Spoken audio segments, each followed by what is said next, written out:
In a college, the ratio of the number of boys to girls is 5:8:5.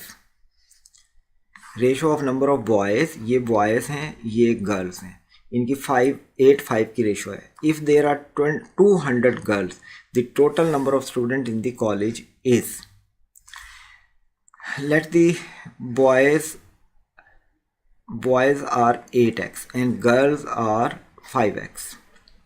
क्योंकि हमने दोनों को x से मल्टीप्लाई किया कॉमन रेशो से और कॉमन नंबर से, तो रेशो वही रहेगी 8x और 5x.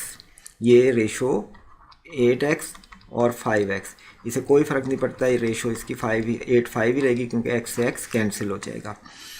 अब बॉय 8x हैं और गर्ल्स 5x, तो 5x इक्वल है 200 के, इसलिए x आ गया 5x is equal to 200, x is equal to 40.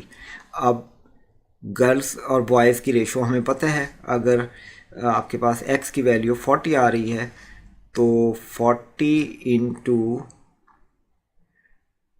13, क्योंकि 8x plus 5x total part होते हैं 13, तो x की वैल्यू आई 40, इसको हमने टोटल वैल्यू निकालने के लिए 13 से मल्टीप्लाई किया तो वो 520 है. क्योंकि 8x बॉयज़ हैं और 5x गर्ल्स हैं, तो टोटल हो गया 13x और x की वैल्यू आती है हमारे पास 40.